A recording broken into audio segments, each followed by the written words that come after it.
Hello guys, welcome back to my YouTube channel. Today we are going to learn an important topic, that is difference between microeconomics and macroeconomics. कल हम पे जो मैंने video डाली थी उसमें हमने पढ़ा था, बहुत शॉर्ट में पढ़ा था. आज हम थोड़ा डीप में पढ़ेंगे इसको. The first difference is microeconomics is that part of economics theory which studies the behaviour of individual unit of an economy. Micro economic एक ऐसी थ्योरी इकोनॉमिक्स की जिसमें हम एक इंडिविजुअल के बिहेवियर के बारे में पढ़ते हैं, और मैक्रो इकोनॉमिक्स एक ऐसी थ्योरी है इकोनॉमिक्स की जिसमें हम इकोनॉमी की पूरी टोटल बिहेवियर देखेंगे, एग्रीगेट बिहेवियर क्या है इकोनॉमी का. Second difference is demand and supply are main tool of micro economics and aggregate demand and aggregate supply are main tool of macro economics. Micro economics में main tool जो है वो demand and supply है. साथ में underline करो, demand and supply जो है वो मेन टूल है माइक्रो इकोनॉमिक्स के, और aggregate demand and aggregate supply ये मेन टूल्स है मैक्रो इकोनॉमिक्स के. Next is its aim to determine the price of commodity और फैक्टर्स ऑफ प्रोडक्शन. इसमें प्राइस को डिटरमाइन किया जाता है माइक्रो इकोनॉमिक्स में, और मैक्रो इकोनॉमिक्स में इनकम और एम्प्लॉयमेंट लेवल जो कंट्री का है, टोटल एम्प्लॉयमेंट लेवल और इनकम लेवल को डिटरमाइन किया जाता है.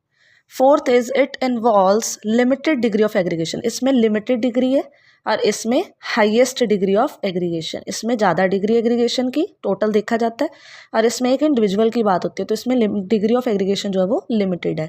For example market demand is derived by aggregating individual demand of all buyers in the particular market.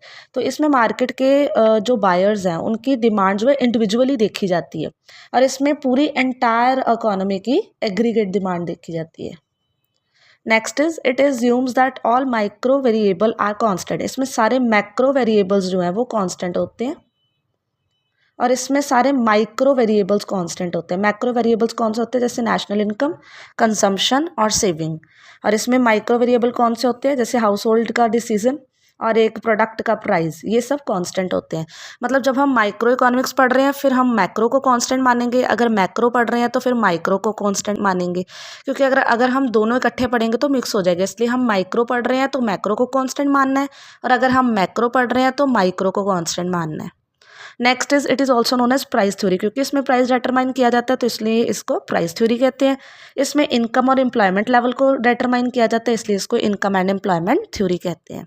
And last one is for example individual income और individual output. Last point में आप एक example लिख सकते हो. माइक्रो इकोनॉमिक एग्जांपल क्या है, individual income और इंडिविजुअल आउटपुट.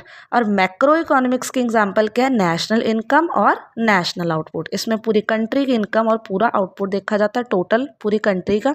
और इसमें इंडिविजुअल इनकम देखा जाता है, एक इंडिविजुअल की इनकम कितनी और एक इंडिविजुअल का आउटपुट क्या है. कल मैं आपके लिए एक न्यू वीडियो लेके आऊँगी.